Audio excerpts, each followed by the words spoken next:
Hello students, I hope you all are doing well और आपकी preparations अच्छे से चल रही होंगी। आज हम लोग एक ऐसा टॉपिक डिस्कस करने वाले हैं जो बहुत ही इजी टॉपिक है, लेकिन एग्ज़ाम में हर बार इससे क्वेश्चन पूछा जा रहा है। मैंने पिछले काफ़ी सारे क्वेश्चन पेपर्स को ऑब्जर्व किया है नीट के, और मैंने उसमें ये देखा है कि हर बार इस टॉपिक से क्वेश्चन आपका पूछा जा रहा हो, चाहे वो कोई भी सेट का क्वेश्चन पेपर हो।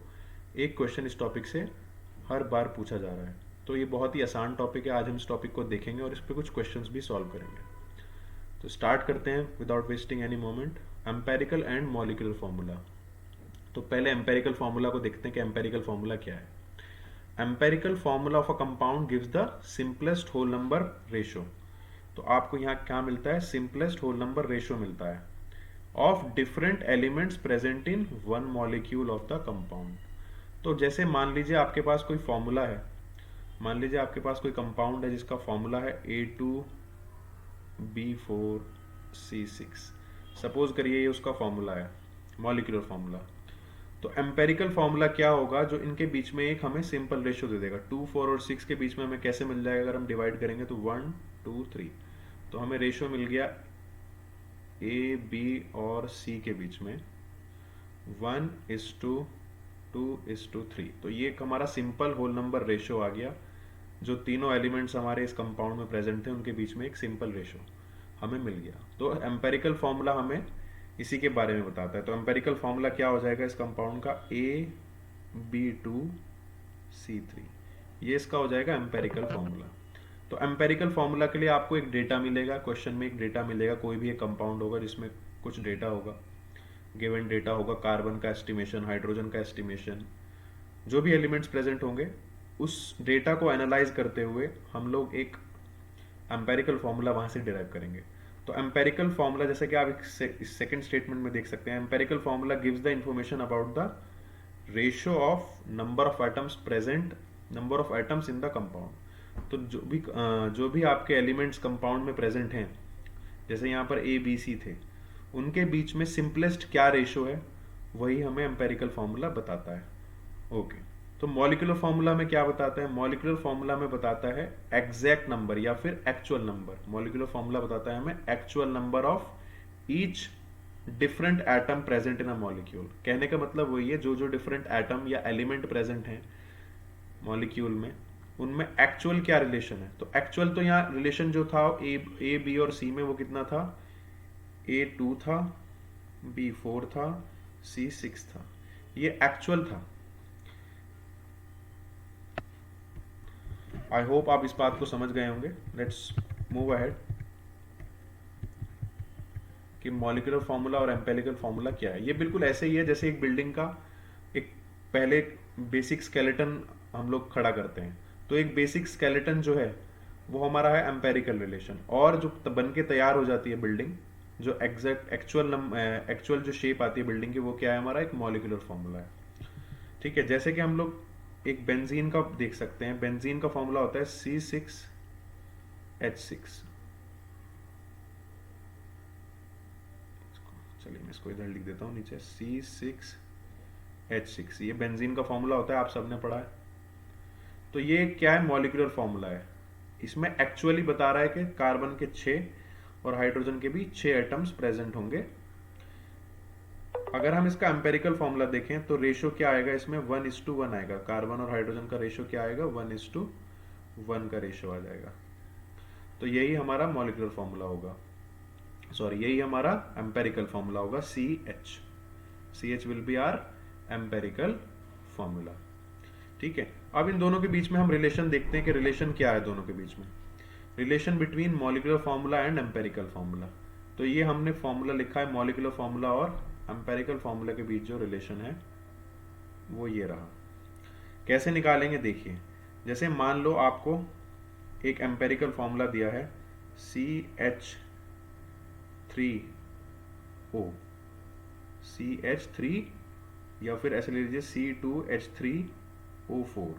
ये मान लीजिए कोई एक एम्पेरिकल फॉर्मूला है। ये क्या है? एक एम्पेरिकल फॉर्मूला। और आपको n की वैल्यू दी हुई है, मान लीजिए 2। ये वैल्यू हम लोग जब सॉल्व करेंगे तो निकालेंगे। तो मॉलिक्यूलर फॉर्मूला कैसे निकालेंगे इसका? Molecular formula will be 2 multiplied by this whole formula C2H3O4। तो आपका फॉर्मूला आ जाएगा, मॉलिक्यूलर फॉर्मूला C4H6O8। ये हो जाएगा आपका मॉलिक्यूलर फॉर्मूला। अब यहाँ पे एक क्वेश्चन मैंने उठाया, ये एक एनसीईआरटी का क्वेश्चन है, बहुत सिंपल क्वेश्चन है, इसको हम लोग डिस्कस करेंगे। इसको डिस्कस करने के बाद हम लोग कैसे निकाल सकते हैं एम्पेरिकल फार्मूला और मॉलिक्यूलर फार्मूला, उसके बाद हम लोग एक नीट का क्वेश्चन भी करेंगे, नीट में जो प्रीवियस ईयर पूछा गया है। अ कंपाउंड कंटेन्स, इस क्वेश्चन को हम रीड करेंगे। A compound contains 24.27% by weight carbon and 71.65% chlorine and remaining percentage of hydrogen. ठीक है, एक कंपाउंड दिया है इन्होंने जिसमें 24.27% कार्बन है बाय वेट, 71.65% क्लोरीन है और बाकी बचा हुआ हाइड्रोजन है। बचा हुआ हाइड्रोजन का मतलब बाकी 100 में से जितना भी बचेगा वो सब क्या है, हाइड्रोजन है। उस कंपाउंड का मॉलिक्यूलर मास इन्होंने दिया है 98.96। What are its empirical and molecular formula. तो ये 4 ऑप्शन दिए हैं, हम लोग इसको डेटा को एनालाइज करते हुए इसको सीखेंगे कैसे होगा ये। तो सबसे पहले तो आप यहाँ पे एलिमेंट देख लीजिए। सबसे पहले एलिमेंट, एक टेबल बना लेंगे हम एलिमेंट। दूसरे में हम देखेंगे उनका परसेंटेज मास। एलिमेंट क्या क्या है हमारे पास, कार्बन, हाइड्रोजन एंड क्लोरीन, ये 3 एलिमेंट है हमारे पास। परसेंटेज मास है ना, परसेंटेज बाय वेट लिखा है उन्होंने, तो हम परसेंटेज मास मान लेते हैं। कितना दिया है एक बार देख लेते हैं फिर, 24.27, 71.65। तो ये हमारा है 24.27 और ये है 71.65। तो अगर हम देखें इन दोनों को ऐड करके और 100 से सब्ट्रैक्ट करके, तो हम देखेंगे कितना आता है। एक बार आप मेरे साथ साथ करिए। 24.27 प्लस 71.65, ये आता है 95.92 और इसको माइनस कर देंगे हम लोग 100 से, तो हमारे पास आ गया 4.08% हाइड्रोजन। ये जो परसेंटेज होता है हम इसी को वेट मान लेते हैं, ये जो परसेंटेज है हम इसी को वेट मान के चलते हैं। तो फिर इसके बाद हम मोल्स निकालेंगे। हम क्या निकालेंगे, मोल्स। मोल्स का फॉर्मूला आपको पता ही है, given weight upon molar mass, given weight upon molar mass. Given weight आपका हो गया ये 24.27, तो इसी को डिवाइड करेंगे हम लोग इस कार्बन के एटॉमिक मास से। तो 24.27 डिवाइड बाई 12, हाइड्रोजन का हो जाएगा 4.08 डिवाइड बाई 1, ये तो वही रह जाएगा। 71.65 डिवाइड बाय 35.5। तो अगर हम यहाँ देखें तो हमारे पास आ जाएगा सिंपल रेशो, या रेशो देख लेते हैं हमारे पास क्या आया। तो 24.27 when divided by 12, यह आ जाएगा आपका 2.022। ये तो 4.08 ही रहेगा। और 71.65 इसको भी डिवाइड कर देते हैं, 71.65 डिवाइड बाय 35.5, 2.018। तो ये हमारे पास आ गया एक रेशो। अब इस रेशियो को हम एक सिंपल रेशियो में कन्वर्ट कर लेते हैं। किस में कन्वर्ट कर लेते हैं, सिंपल रेशियो में।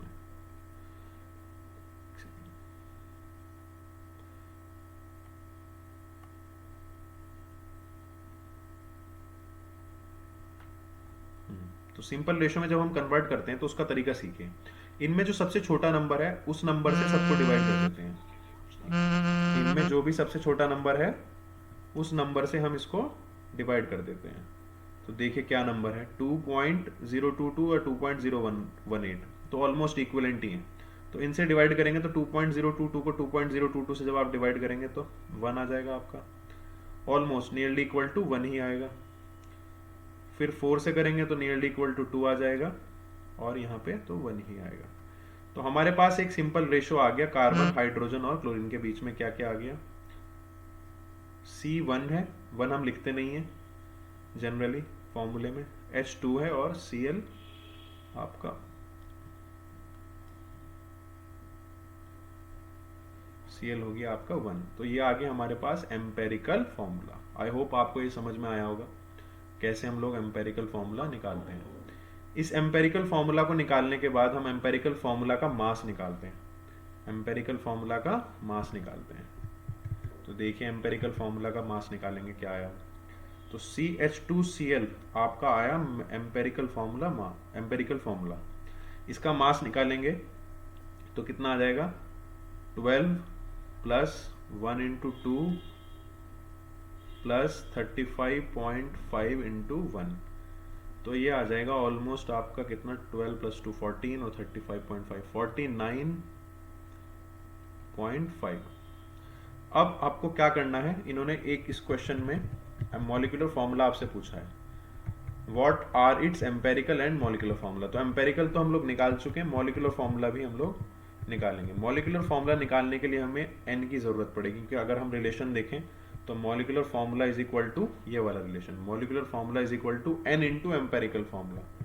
तो मेरे पास एम्पेरिकल फॉर्मूला तो है, हमें क्या निकालना है, हमें निकालना है n। देखिए n कैसे निकलता है, n निकलता है मॉलिक्यूलर मास या molar mass divide by empirical formula mass, divide by empirical formula mass. जो आपका एम्पेरिकल फॉर्मूला आया उसका जो मास निकाला, जैसे जो हमने निकाला है 49.5। तो n की वैल्यू यहां से आ जाएगी आपकी, देखें मॉलिक्यूलर मास उन्होंने या मोलर मास दिया होगा हमें, मॉलिक्यूलर मास हमें दिया है 98.96। तो 98.96 विल बी डिवाइडेड बाय 49.5, तो it will come nearly equal to 2। ठीक है, 2 के आसपास इसकी वैल्यू आएगी। अगर थोड़ी इधर उधर भी आए तो चल सकती है, क्योंकि ये जो हम डेटा दिख रहे हैं ये एक्सपेरिमेंटल डेटा है। ठीक है, ऐसा नहीं है कि ये थ्योरेटिकल वैल्यू, तो ये एक्सपेरिमेंटल डेटा है, तो हम इसको नियरली इक्वल टू 2 मान सकते हैं। अब इसका मॉलिक्यूलर फॉर्मूला हम लोग निकालेंगे। मॉलिक्यूलर फॉर्मूला यहीं पर निकाल लेते हैं। मॉलिक्यूलर फॉर्मूला हो जाएगा आपका n into empirical formula, n into empirical formula. n आया आपका 2 मल्टीप्लाइड बाय CH2Cl। तो ये हो जाएगा हमारा, यहां लिख देते हैं 2 मल्टीप्लाइड बाय CH2Cl। इसको ब्रैकेट में रखना, नहीं तो मिस्टेक होने के चांसेस रहेंगे आपके। तो ये हो जाएगा आपका C2H4Cl2। ये हो जाएगा आपका मॉलिक्यूलर फॉर्मूला। ठीक है, तो ये आपका हो जाएगा ऑप्शन 4 करेक्ट, C2H4Cl2। चलिए एक क्वेश्चन और हम लोग ट्राई करेंगे। An organic compound contains carbon, hydrogen and oxygen. और ये क्वेश्चन मैंने आपके नीट के पेपर से ही लिया है, तो आप समझ सकते हैं कि इसी स्टैंडर्ड का क्वेश्चन आपसे ऑलमोस्ट पूछा जाएगा। An organic compound contains carbon, hydrogen and oxygen. It's elemental analysis gives carbon 38.71%, hydrogen दिया है इन्होंने 9.6% और ऑक्सीजन बाकी हमें 100 से माइनस करके निकालना पड़ेगा। चलिए तो इसको सॉल्व करते हैं, इसको सॉल्व करते हैं हम लोग। फिर से वही तरीके से सॉल्व करेंगे, एलिमेंट लिखेंगे।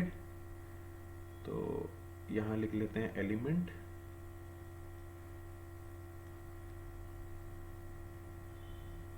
और इनका परसेंटेज बाय मास। एक मिनट,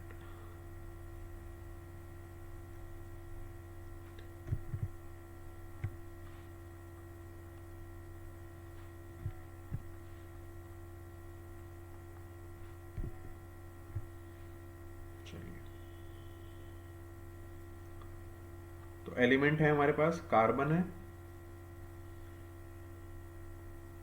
और हाइड्रोजन है और ऑक्सीजन है।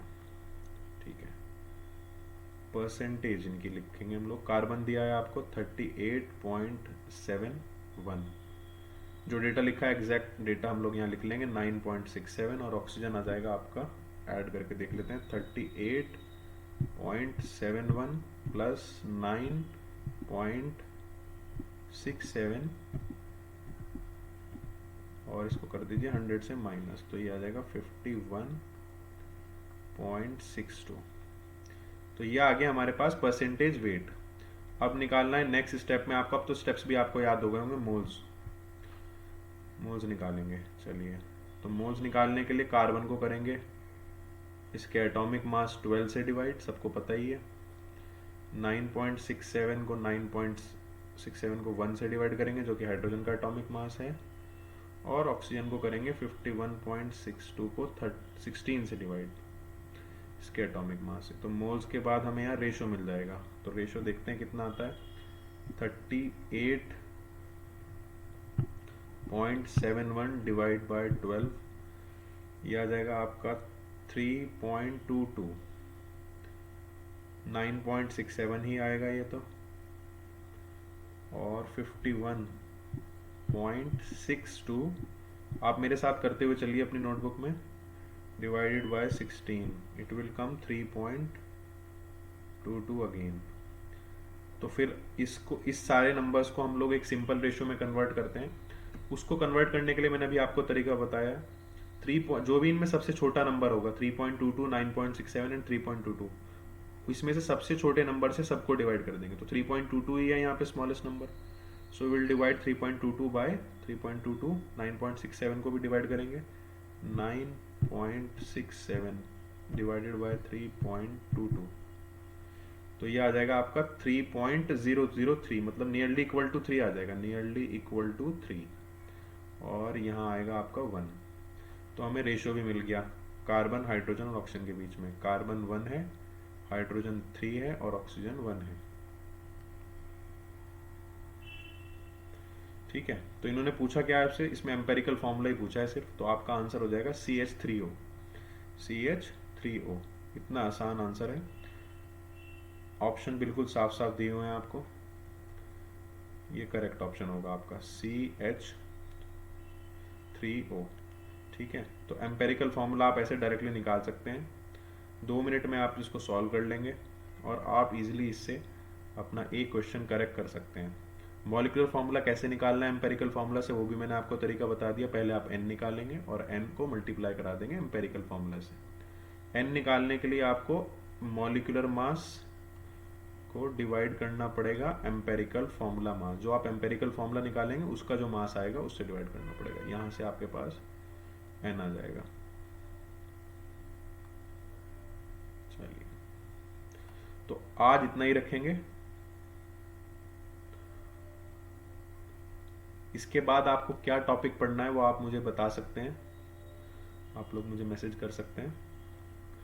आई होप ये आपको क्लियर होगा इस वीडियो से कि एम्पेरिकल फार्मूला और मॉलिक्यूलर फार्मूला कैसे निकालते हैं हम लोग। तो मिलते हैं फिर नेक्स्ट वीडियो में एक नए टॉपिक के साथ। गुड बाय, अल्लाह हाफिज़, टेक केयर, सत श्री अकाल, शब बखैर, गुड नाइट।